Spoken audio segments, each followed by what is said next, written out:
your recommendation on topics you would like to have. And we might even try to get maybe I see Noah Levelman was on line, one of those crooks out of Minnesota or something like that could also maybe be a part of it. That's the beauty of the technology that Jim has here, is we can bring people in from just about anywhere if we need them for a topic, a resource, or direction as far as that goes. We'd also welcome everybody to our 4-State Dairy Nutrition Conference. That's going to be held the second week of June over at Dubuque, and we're excited. That typically draws 400 to 450 people, and Dale Thorson at Iowa State has done a nice job getting that organized as well. So come to our website if you want to see the flyer. Registrations are now open and it's available, and normally we have about 20 companies there showing their latest wares as well. So it's a bit of a mini expo as far as that goes as well. And a couple of companies sponsor breakfast and meals, so it becomes a pretty nice event as far as that goes. Anyway, Jim, we're pretty close, I think, to rock and roll here. I think Dave Fisher is also going to be online as a resource today, a little differently. And if some of you listened to earlier ones, Dick Wallace will lead this entire discussion and go with that. And so we will introduce Dr. Dick Wallace. Many of you know Dr. Wallace. He's our extension dairy veterinarian here at the University of Illinois. He also manages our dairy herd at this point, and we're very pleased, Dick, to brag, if we would. I heard we were at a 92-pound tank average on our Holstein cows just a few weeks ago, so that's pretty neat. Dick joins us from Ohio State University, where he got his DVM degree and his master's degree as well. Practiced a couple of years in Ohio, and then went to Wisconsin, up in Door County. That's, if you know, the thumb, we call it the thumb region of Wisconsin, much like the Michigan thumb region, but it's the Wisconsin thumb region. And then been fortunate to have Dick come and join us here at the University of Illinois. So, Dr. Wallace, we'll turn the program over to you, and it looks like your topic is one that's pretty important nowadays, as we are culling cows. Okay, thank you, Mike, and welcome everybody to our third Dairy Extension webinar, at least for the spring here. And as Mike mentioned, and if some of you logged in a little bit later, we're going to try and do a couple more of these later on in the fall. And if you have topics you'd like to have us run by, please make sure you let us know. Well, today's topic is going to be looking at strategies for managing your cull cows, and in particular finding ways to reduce the risk for antibiotic residues as you ship these cows out. And the reason I make this more of an important topic from an antibiotic residue standpoint is that we're seeing that the FSIS, the Food Safety Inspection Service of USDA, is actually getting more stringent, if you want, or at least we're looking at antibiotic residues in cull animals a lot heavier. And one of the big problems is it comes from the dairy industry. As a matter of fact, dairy cull cows as well as veal calves tend to be the biggest problem from an antibiotic residue standpoint.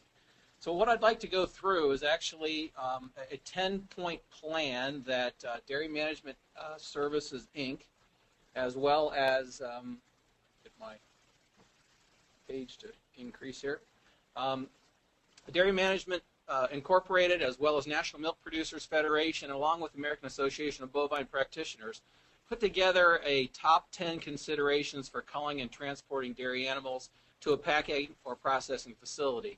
And believe it or not, this actually was in the works prior to the videos that came out of the Chino, California slaughterhouse videos, the Westland Hallmark videos, as well as some of the other PETA videos that had come out.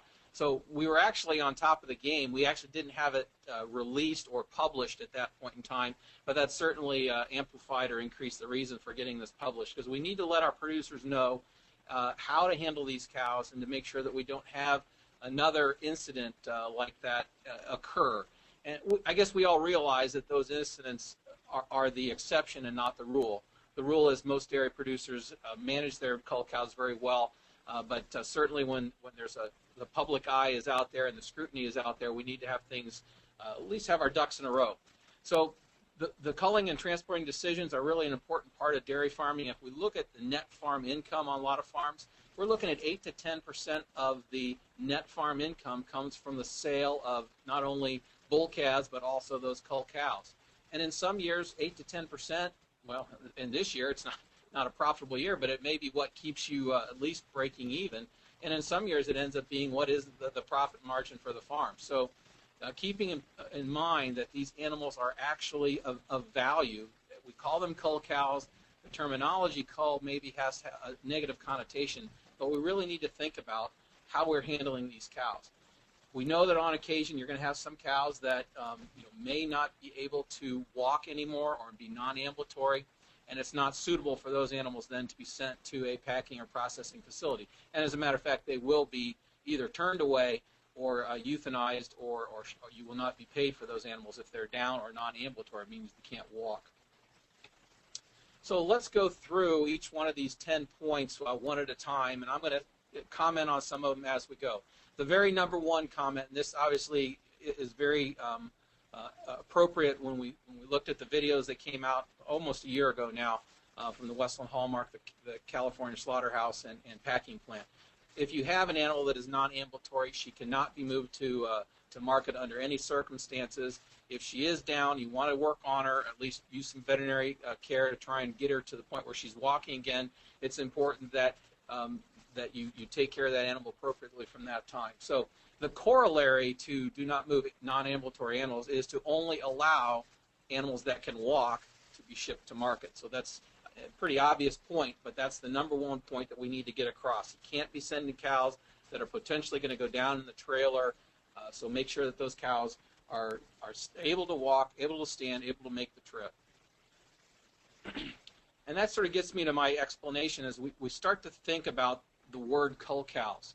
I think we need to sort of shift our thinking and think about two classes of animals on dairy farms. We have what would be called our production animals. Those are the lactating cows, the dry cows that are hopefully going to be lactating in another month or two, and then the replacement heifers that are being brought up through the ranks, and by the time they're 2-year-old should be becoming a lactating animal. So those are the milk producing or milk production animals. And then we need to really think about these animals that are leaving the farm a little bit differently. If we change the name to a market animal instead of a cull cow, I think the connotation of cull sort of thinks trash or junk or garbage. When we think about a market animal, that's an animal that actually is going to make a food product. And the same thing goes for our bull calves as they leave the farm. If we change our mindset and start thinking about them a little bit differently, I think it'll help. So most of us in the industry would like to try and eliminate this word cull and cull cow just because of the negative connotation for it, and really shift our thinking toward this term of a market cow, an animal that's going to be a beef animal down the road. And every production animal at one point in time is going to become a beef animal, or at least we hope for that as the process goes. So we'll move to the second point in the 10-point plan, is make the decision to treat or to cull or to euthanize animals promptly. Keep in mind the sick and injured animals, they should be segregated from the herd depending on what the disease is. If it's injured, you don't want the other animals hurting it more if it's down, like a broken leg or something like that. But sick animals, we want to make sure they're segregated as well. This decision to treat or to cull or to euthanize, I think that's where we as veterinarians end up getting ourselves into a little bit of a tight space with some of our producers, because we're looking at the animal and trying to make an economic decision for you. Is it worthwhile for you to put the dollars into treating this animal, or is it our assumption, or at least our prognosis, that the chances for this animal to maintain or to stay in the production herd is probably low, and so we're going to suggest that you either euthanize it or to cull her as soon as possible. Now, certainly the decision between cull and euthanize is another strong one as well, because most producers want to try and at least reap some revenue out of a cow that's no longer going to be able to be a production animal. So those decisions are really tough ones to make sometimes, and I've been accused at times of being too quick to pull the trigger to euthanize a cow, or to tell her to ship, the producer to ship her or to send her to the market. And so it's really a decision that needs to be made between the producer and the veterinarian on the decision on where do we go to treat that animal. I think there's another point we need to emphasize here with this as well, because we've been encouraging producers to euthanize animals, I think, a little bit more regularly, or at least a little sooner, and not let them drag out and be down. And now that we have the problem with rendering cattle over 30 months of age, it's sort of that recommendation has sort of fallen back to, well, if we can get them to market, that's the next stage. And so I'm going to talk about some strategies that if we can rehabilitate cows, potentially we don't have to euthanize them all. We can maybe rehabilitate them. But it does take some work if you're going to do some rehabilitation to get her from the no treatment to or reducing the treatment to the level where you can actually ship her or sell her. This is an interesting graph. If we look at it, it's actually put together by Steve Sturt up at Minnesota. But he looks at when cows leave the farm and when they leave the herds. And so they actually looked at Minnesota DHI herds, and I don't know that's any different than Illinois or other parts of the country. But if you look at the x-axis, it's basically every 21-day period after calving. So on the very left-hand side, that's the calving point, and then 440 days in milk would be the mark on the right-hand side of the chart. The left axis then looks at the percent of cows that are leaving during that 21-day interval. And if you add up the red, the orange, and the green, you come up with about 25% of cows are leaving within the first 60 days, at least on several thousand Minnesota dairy farms and 600,000 plus cows that have left the farm. And that's obviously not the goal. We'd like to see the cows leaving later lactation after they've been a very productive animal. So obviously there's some things that need to be put in place, and Dr. Hutchins has talked to you in our first webinar series about feeding cows and having good transitions and keeping cows healthy. That's one thing that we need to do, but on the other hand, we need to make sure that if we have cows that are leaving early in lactation, that they are clear of antibiotic residues, they don't have injection site problems, and some of the other things that we'll talk about in the rest of the webinar today. So timely marketing is an issue that we need to address from the standpoint of an economic basis. And this is a decision that we as veterinarians go through in our head with our producer as we're looking at how much money do we want to spend on a sick cow. And I guess one way to look at it is how much increase in revenue would it take to offset keeping that animal around on the farm a little longer or treating the cow. So let me just fill the rest of these in for us. So if we look at the weight in pounds of beef and the value of the body condition score of the animal at the time of sale, we could probably get about $144 in beef value. So if we looked at that from a milk production standpoint, $144 in extra beef value if we had better body condition and higher body weight or more pounds of lean meat, that would equal about 1,100 pounds of milk. And if we use $13 a hundredweight, which is actually a little high for today's milk price, at least here in the Midwest, but if we use $13 a hundredweight, it would take 1,100 pounds of milk to equate to that $144 in beef value. Another way to look at that, if you include feed costs and overhead, a cow would need to be producing about 60 pounds a day to offset a 30-day decision to delay shipping the cow sooner. So let me sort of tie this in. If you have a cow that's got a DA or something, or let's just say she's really sick and she's off feed, do I ship her today, or do I try and keep her around, treat her for 30 days, let her lose more body condition, get to a point where she's actually lower value from a beef standpoint, and so she would need to be at least still producing 60 pounds at $13 milk to make that offset decision. So some of that's what we're trying to do when we look at timely marketing. There was actually a study out of New Mexico that looked at feeding cull cows. So what they did was they took and they actually produced a diet for these cows, which was about 60% grain and about 40% forage. A lot of the forage was corn silage, but there's plenty of energy in this diet. And so they had a group of cows that they fed for 30 days and another group of cows that they fed for 60 days. And if you look at the pre-treatment body condition score, it was about the same, a 2.2 on the cows that were fed for 30 days at the beginning of the feeding period, and a 2.6 on the cows that were going to be fed for 60 days. By the time they fed these cows out, the 30-day cows had gained a little over a half a body condition score. And if you look at the cows that were 60 days, they gained a little bit more, obviously a little more time. When you look at that on an average daily gain basis, about 3 pounds a day is what these cull cows can gain for the first 30 days. But when you stretch it out over 60, it slowed down a little bit to about 2 pounds when you average it over the whole 60 days. But the cows that were shipped on day 0 had a body condition score of a 2.6, and I think they may have actually selected cows that were a little bit more, had better body condition at the time that they shipped them. But if you look at this, there is some merit to feeding cows to gain some body condition, and if we can gain some body condition, we need to equate that into increased revenue. So the other thing you need to think about is timing of sale of cull cows.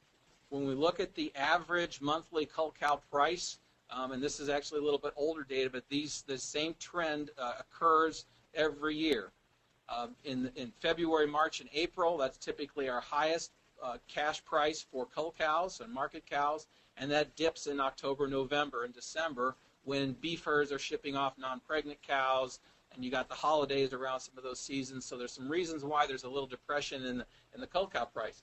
So again, from a strategy, if you're going to feed your cull cows out, one way to think about it is I could feed them through the winter and then ship them in the spring when I can get a better price for them. And we're going to look at actually some market prices here in a minute. One of the places that you can go to get some regional prices is the USDA Ag Marketing Service. And once you go to that website, you can select cattle, and then you can pick whatever region you're close to get a rough idea of what cull cows are going for and market cows are going for in your area. I'm just going to show you a little bit here from the Wisconsin data, since I use this data because most of our cows that leave our farm here in Illinois either go up to Michigan or up to Wisconsin. And I want you to focus on the slaughter cow area. When you look at the slaughter cows, and this is actually as of January 2009, so this is at the beginning of the year when the milk cull cow price is just starting to come back up out of that November, December slump.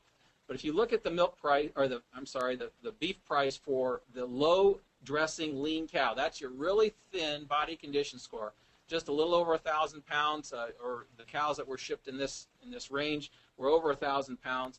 We're talking 85 to 90% lean, so really lean animals, not a lot of body condition. You're only getting 31 to 37 cents a pound for those cows. On the other hand, if you can fatten them up and get that fat to turn from that yellow fat, from that really thin cow, to white fat, a premium white fat cow that's 65 to 75% lean, over 1,400 pounds, you're going to get 40 to 46 cents. So we're looking at a difference of about 9 cents a pound between that low dressing lean cow and that premium white fat cow that we could ship out. I just pulled down the information last night before we put this presentation together, and this is where we're at as of April 29th, or actually May 1st if you want to go from that standpoint as well. Again, low dressing lean, a little bit higher, and you can see that here we have the springtime prices are up. We're at 39 to 44 cents a pound for those really thin cows. So it's better than it was in January. But take a look at those premium whites where you're getting 54 cents to 57 cents a pound. We're almost 13 to 15 cents a pound more for the cow with higher body condition and higher body weight. So there's some merit, not only from the standpoint of feeding these cows.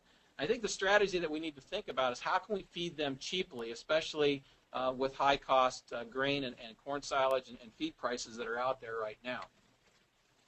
So if we do the math, that low-dressing lean cow versus selling a cow that's a premium white, so we got 39 cents a pound for a 1,200-pound cow. That's going to be about $486.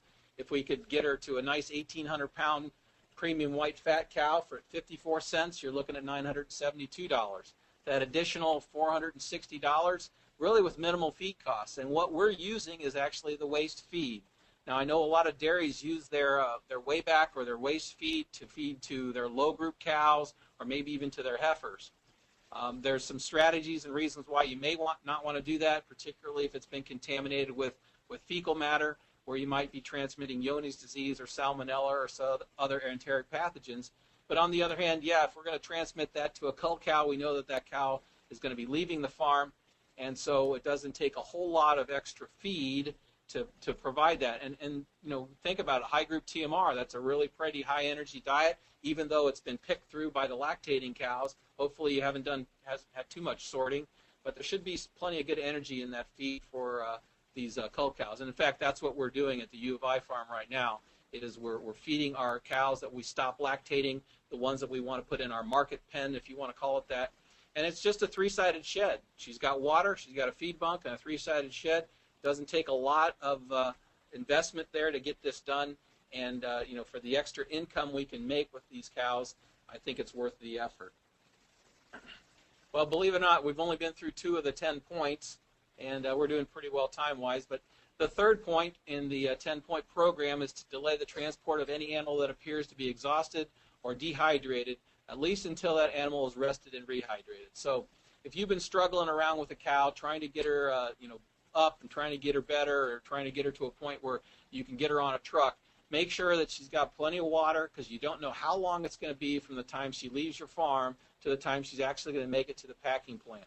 And it could be up to 48 hours sometimes, and most haulers are supposed to give them some water or stop, but that doesn't always happen. So the better hydrated your cows are before they leave the farm, the better off you're going to be, and the less likelihood you're going to be that a cow will go down on you, where you'd actually have to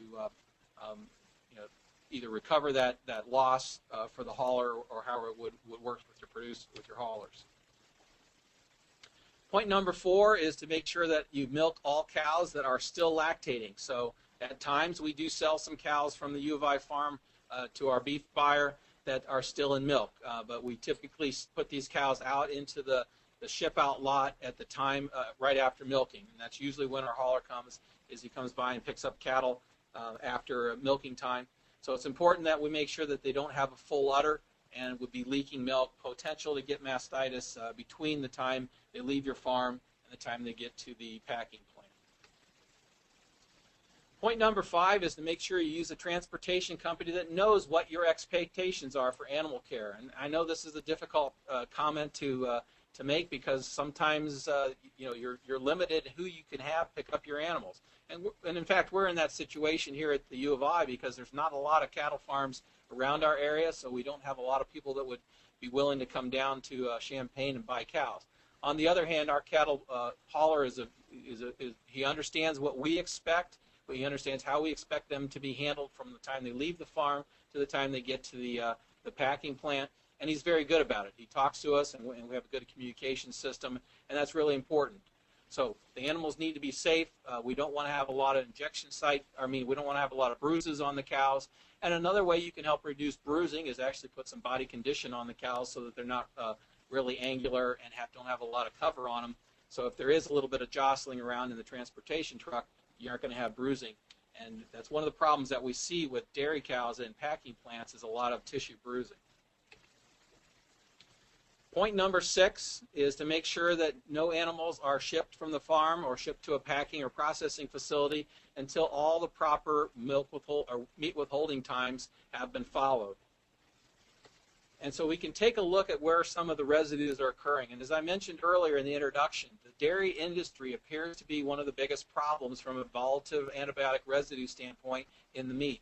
Now, this is actually a fairly old. This came from the 1994 National Non-Fed Beef Audit, but there was a recent one done. The information is not published yet, but the data looks very similar.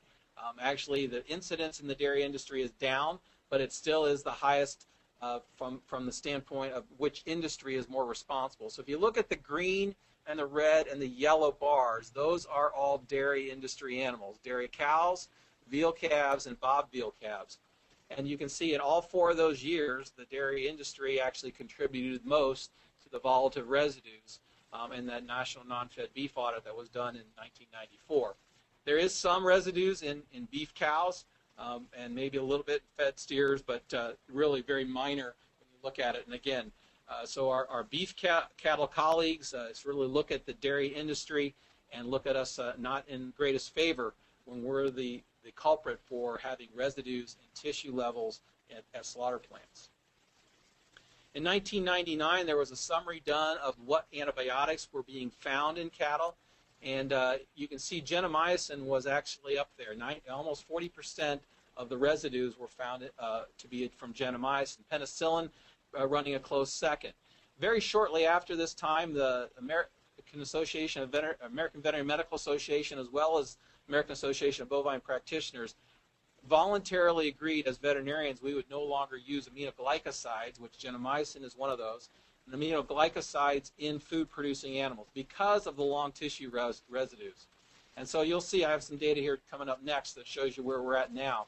But currently, looking at this, you can see the gentamicin was the highest, and I think we can police ourselves. Looks a little different presentation, but these are the antibiotic violations as of February 2009. And you can see penicillin still up there. 34% of the violations come from a penicillin residue. So that tells you a little bit about what we're trying to do from a withholding time. And I think I have some explanations why the penicillin residues might be up there a little bit higher.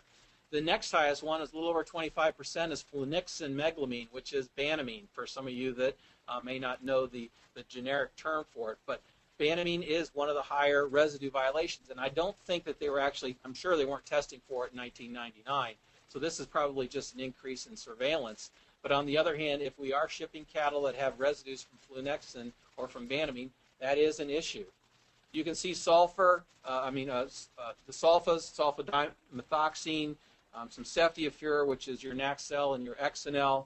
Gentamicin still there, but now it's down around 5%.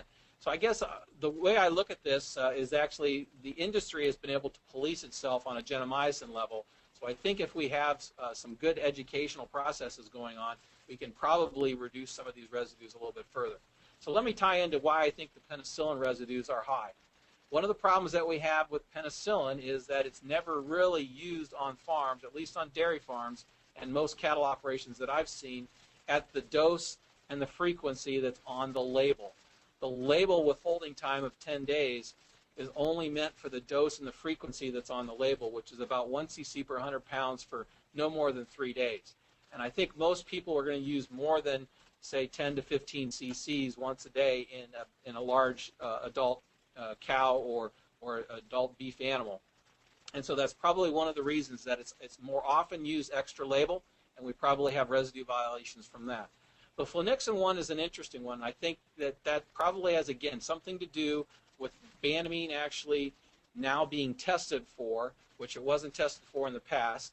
And the other thing is that we got to keep in mind that flunixin is an IV drug. If you give it intramuscular, it creates huge injection site lesions, and it extends the tissue levels.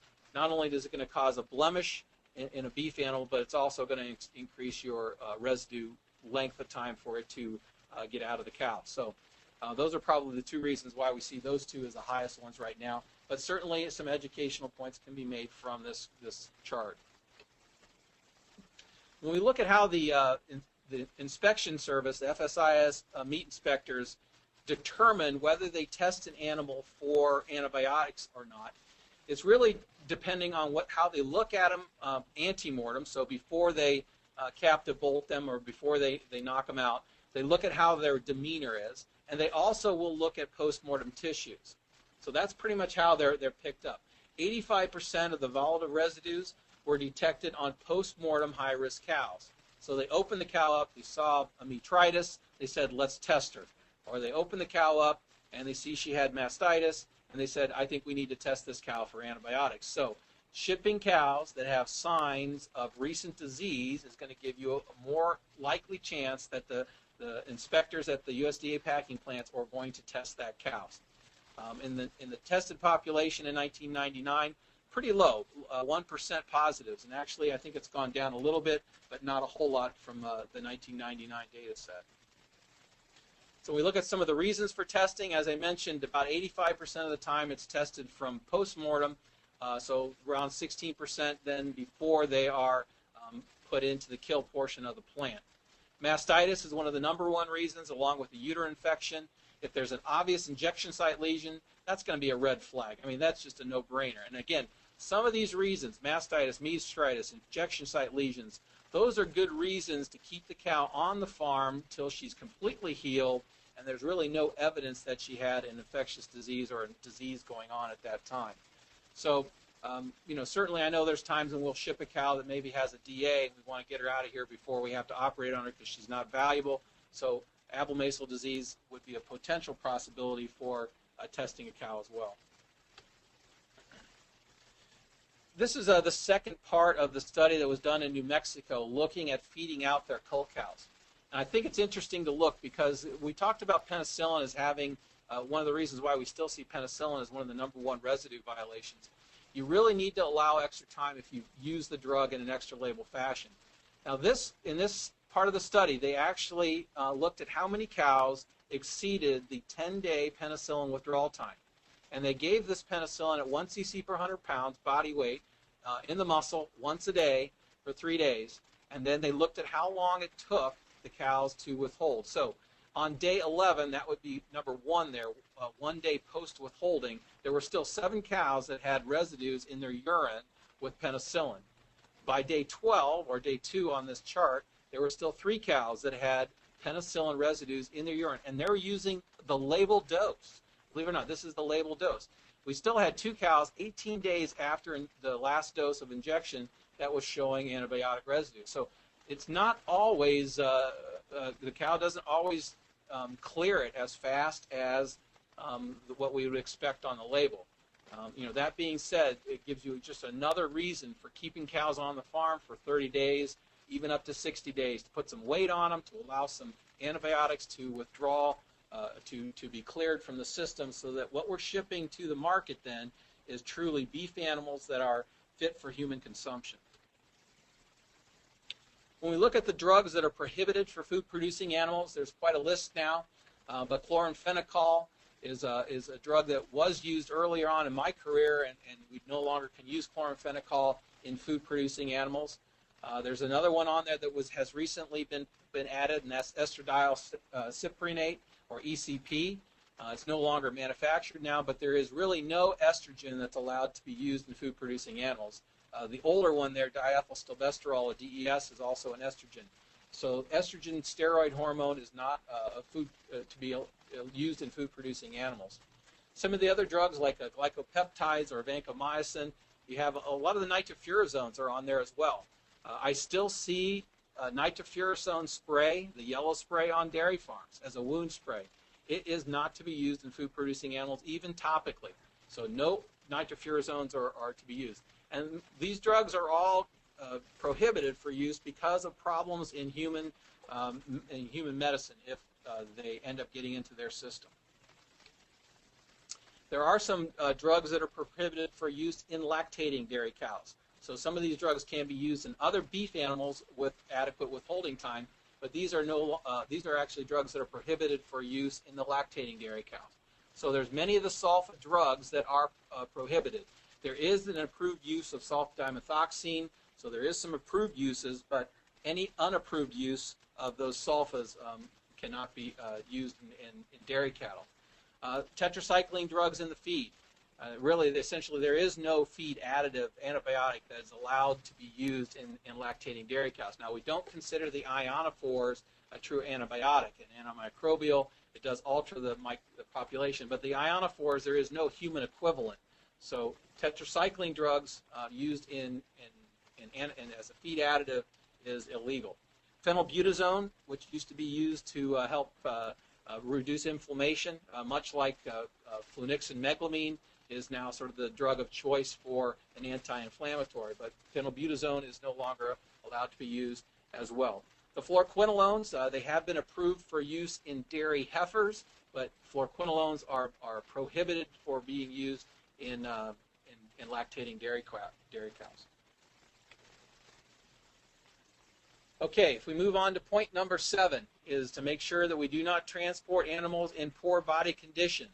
Generally, a body condition score less than a 2.0 on a 5-point scale would be considered in a poor body condition, which again just leads some more credence to the concept and the process of feeding our cull dairy cows out. Feed them to gain some body condition. Not only will you increase your value of that animal on sale, but also you'll establish these 10 points fairly well. And number 7 here, you'll address that if you let the cow gain some body weight back and get her in some condition where she's actually truly a beef animal and not just a discarded animal from your farm. Point number 8 is do not transport animals that require mechanical assistance to rise, or reluctant or unable to walk, except going to veterinary treatment. So it's making sure that we're handling these animals and we cannot be abusing them. If they are down, we need to treat them with respect and make sure that that we're not going to tolerate any abusive behavior for down cows. Now, I know it's frustrating at times when there's a cow that's down and you're trying to get her up, and there's levels and progressions of physical force to try and get the cow to move or to get her up, and sometimes that's all it takes. But on the other hand, we can't be seen to be abusing cows, and that's not something the public's going to accept. Transporting to veterinary treatment, there are some haul-in facilities that will take care of down cows, so it's a matter of getting the cow onto a cart or into the trailer, however you're going to need to get her on there, on a skid, on a stone boat. There's ways to do it, and I suggest you work with your veterinarian to find ways to get a down cow into a situation where you can work on her if she's valuable enough and worthwhile to be worked on to bring her on. Otherwise, these cows need to be euthanized fairly quickly. Point number 9 is actually pretty obvious. Don't transport any animals that have bone fractures.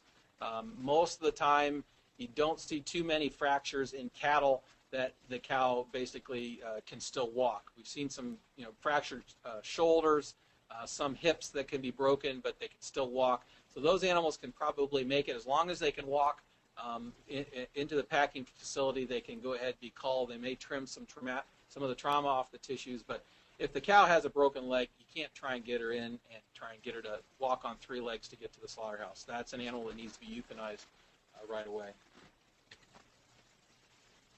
And the 10th point is do not transport animals with conditions that will not pass the pre-slaughter inspection.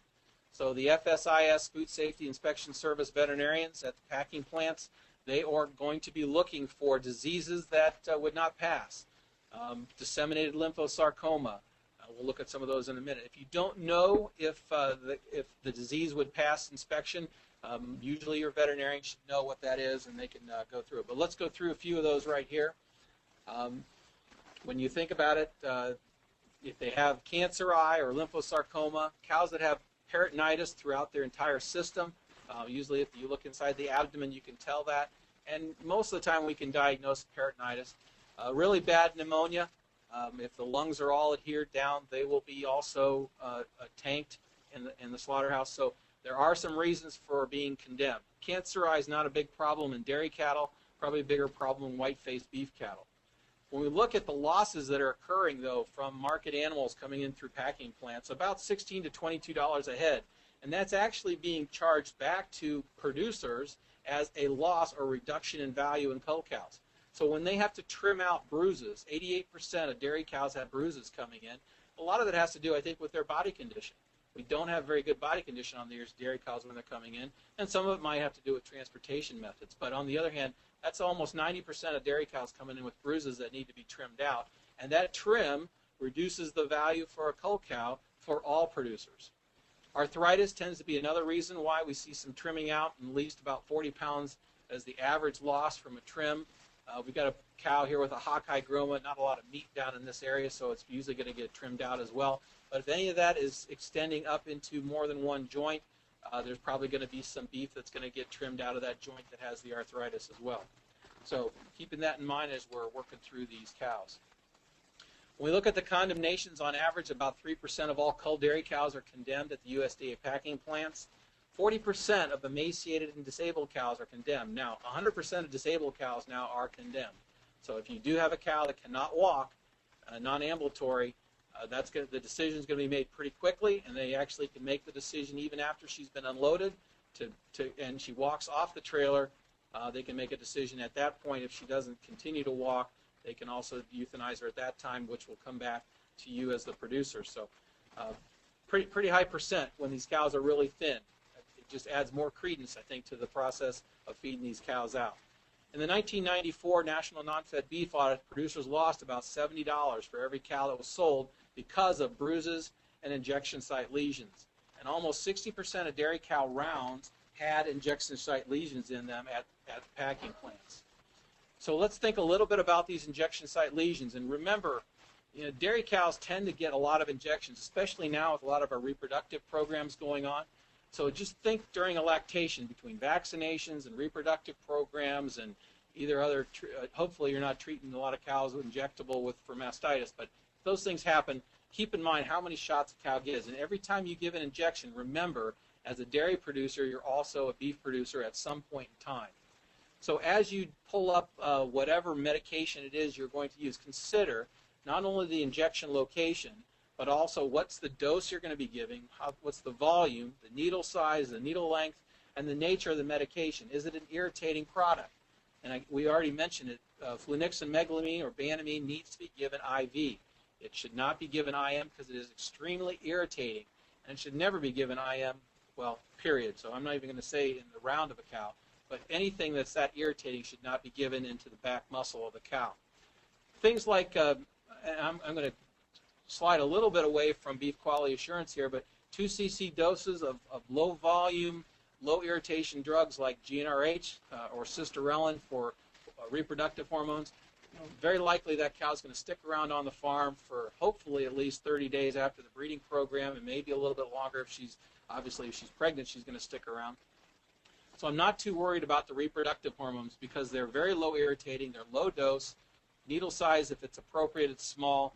So giving those injections in some of the muscles that are a little bit more of the prime meat is not that as big of a concern as it is using large volumes of antibiotics and those kind of things. So when we look at a cow like this and we see this blood dripping down from her hip where she's received an injection, probably a large volume of injection, number one, that's a location that we really discourage producers from giving injections into. But on the other hand, it's certainly going to bring up as far as a lesion or an injection site lesion once that cow gets to the slaughterhouse, if that's where she's going. So if we take a look at the cow's side and make some decisions on where we don't want to be giving antibiotic injections, or for that matter, any injections, up in the hip and in the back leg are the two places that we would prefer not to give injections, with some exceptions in the back leg there. Our preference is to be seeing the injections be given in the muscle, in the neck, or over the ribs for our sub-Q goes. Lots of surface area there. If you do have an injection site bump there from a previous injection, you can avoid it. Not a big fan of using the tailhead on a regular basis for sub-Q injections, although it can be done if it's not done on a very regular basis, so you can use them in the tailhead as another sub-Q injection site. Okay, so tying it all down, where is the beef coming from? About 2.5 billion pounds of cow beef is produced in the United States annually. Half of that comes from dairy cows. When you look at the processed beef, 75% of the processed or ground beef comes from dairy cows. So that means there's actually still a fair bit of prime cuts of meat that come from dairy cows as well. So the myth that dairy cows all get produced into ground beef 100% is not the case. Still is some prime cuts coming out of cows. About 47% of the processed grade beef comes from dairy cows, and 20% of all beef produced in the United States comes from what we'll call our domestic non-fed cattle. And non-fed cattle would be not the heifers and steers raised in feedlots, but this would come from your cull beef cows, cull dairy cows, and probably your cull bulls. So that's a significant portion of all the beef that's produced in the United States coming from these non-fed sources. My suggestion is that we as dairy producers need to think about becoming feeders, cattle feeders of our market cows, and feed them so that they not only can have a longer period of time to get rid of any residues, it'll also give them an opportunity to heal up from any injections, but also gain some weight, gain some condition, and gain you some increased income on the sale of your market animals.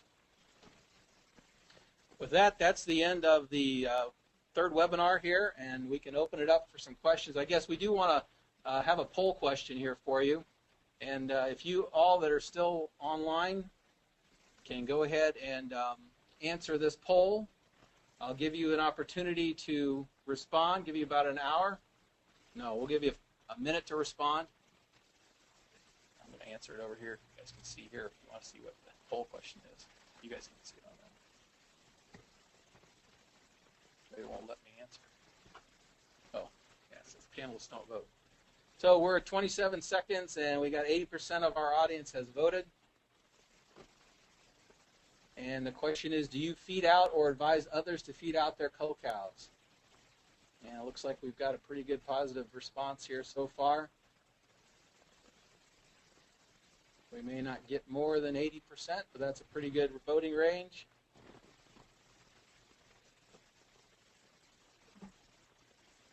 Here's another one. And 3 more seconds to vote. If you're going to vote, vote now. I'll close the poll and share the results with everyone. So it looks like over 75% of you, 77%, suggest that they feed their cull cows out. Excellent program. It'd be interesting to see if anybody would like to type in their responses on what they're feeding their cull cows. I'd be interested to hear that as well. Dr. Hutchins, I know you're still online. What are your suggestions from to feed these cull cows out?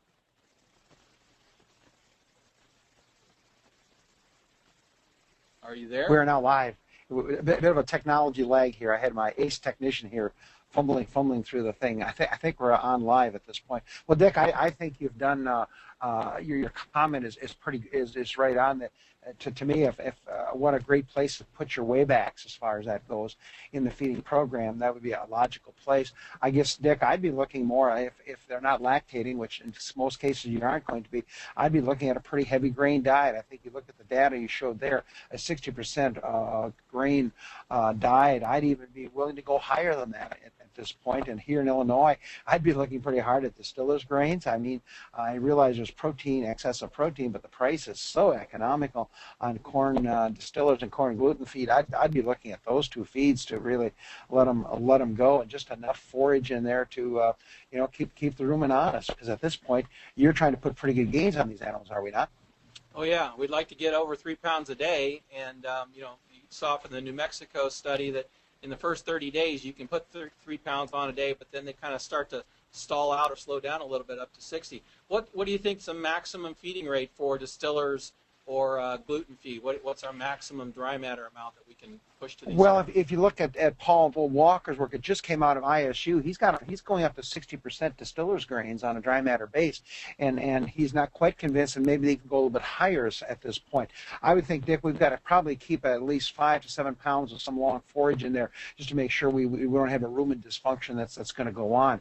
And the corn gluten, I think you could even go every bit of that because the oil is not going to be much of a problem. And in fact, in this stage of the game, the distiller's oil becomes a big buddy because they should be able to take that and pretty much be pretty efficient picking that up and getting it absorbed and put it in the body. So I would think you could easily go 50-60% of these byproduct feeds, and then take your waybacks if you want to make that your fiber source. I'm not sure how much wayback you'd have or how many cull cows you're going to have, but it just seems to me, we need to have enough of that, 7 to 8 pounds of long fiber in there to keep the cow ruminating as far as that goes. Okay, sounds good. I've not seen any questions come in. Jim, if you have, let me know. I'm making sure I got my question about. Oh, yeah, we do have a question here from Noah, Dr. Litherland. Reasons for round blemishes in bull calves, injection site problems or housing problems. Yeah, I would say it's probably injection site, Noah.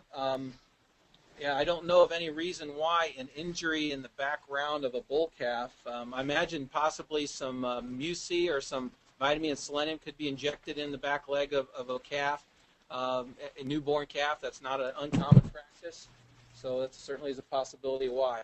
Housing problems, I guess that could be a possibility as well. But if there's something into the tissue, it most likely was injected, in particular into these young bull calves. I guess, Dick, one other comment, if we see another question come, is that if we are feeding waybacks, I would spike them. Dick, maybe you want to comment as well, but if I was feeding waybacks to my cull cows, or I guess some cases steers, I'd spike with them a little more energy because I think I'm going to get a much better rate of gain. As you point out, I want to get these animals gaining over 2 pounds a day because otherwise the maintenance cost just continues to eat me alive as far as that goes. And then, of course, at some point, I guess, Dick, you have to bite the bullet and say we're going to the animals start to fatten, and that's where we start losing some of our efficiencies. It takes a lot of dry matter to put a weight on. We want to put weight on these cows, but I would think initially you and I would see some pretty fast compensatory tissue replacement, both in terms of muscle in some of these cull cows when they're fed a pretty potent diet. Sure, and let me sort of go a little bit into how we handle our cull cows because it answers Eric's question here as well when he asks, do you recommend stopping milking cows when you decide them to be culls? Not necessarily, Eric. If they're still producing, we're milking 3 times a day right now. If they're over 30 pounds, we'll continue to milk them. Just kind of depending on cow numbers and where we're at. But if they're under 30, we pretty much will stop milking them. That means that it's less than 10 pounds of milking on 3 times a day, and that's probably we're milking them a little bit further down than we should. And in that process, they're also eating fairly expensive feed because we have a one-group TMR. Once we stop milking them, we do put them then into a cull lot, depending on other research projects which might have needs for these market cows. But we do put them into our dry lot, and we'll continue to feed them, and then we kind of pull them out as the cattle buyer comes. So they they may be in there a little longer than 60 days at times, and it really depends on body condition score of the cow when we want to ship them.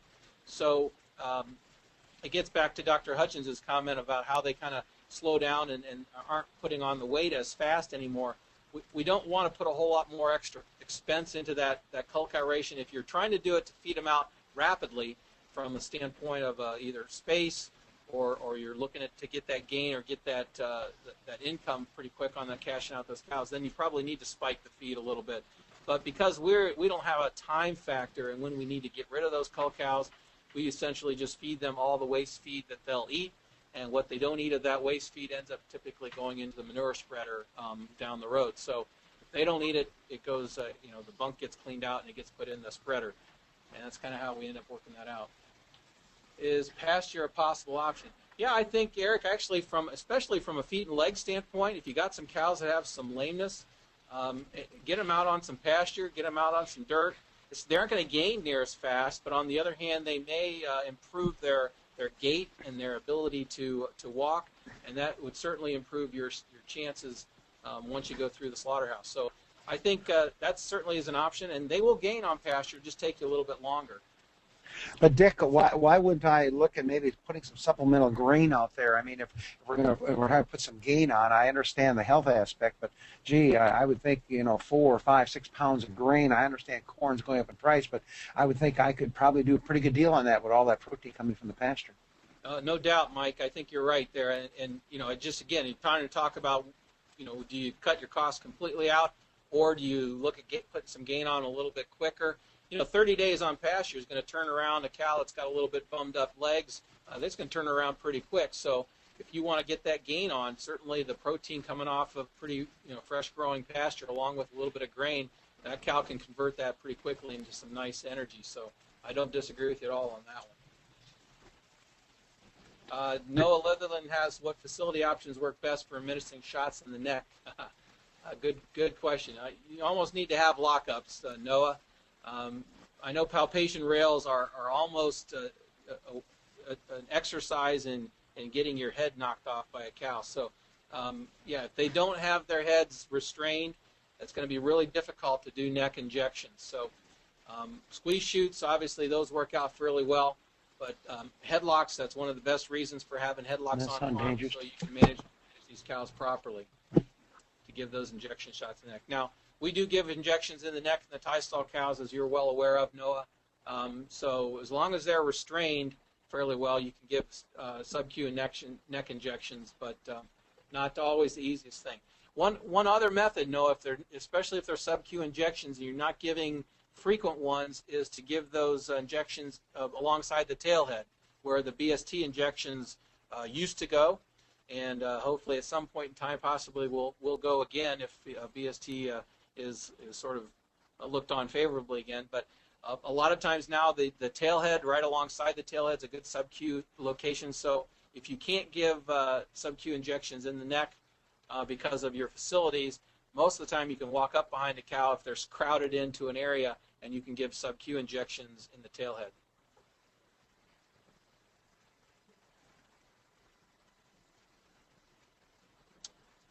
Well, I don't see any other questions. Dr. Hutchins and Jim, you tell me if you want to just stay online here till the 1 o'clock hour, or No, I think, Dick, we want to, first of all, thank you very much for your time and really good information. It's pretty fascinating, especially now as we're seeing this big influx of cull cows coming in at this point because of other dire situations going on here in the U.S. So, Dr. Wallace, Dick, we thank you very much for taking time out of your busy schedule and being online. And I know we had Dave Fisher online as a backup if there's something that came up in the calf area as well. So that concludes our third webinar. Jim Baltz and his group up here, we thank them very much for organizing, getting this all out. And stay tuned, be watching for us for next fall. You'll be getting some information from different sources on terms of what we're going to do, a little different format we have decided at this point, and as we say, probably a bit of a cost recovery one involved as well. And again, and being all honest, I know we have several companies online. If you are interested in working with us, we'd be more than happy to work with you in terms of looking at this technique to get information out to producers in a fairly easy way rather than driving or having to go to meetings or going that direction. With that, we will stand adjourned. Dr. Wallace, Dave Fisher, thank you both very much for all your efforts over the last 3 webinars. And again, have a very good day.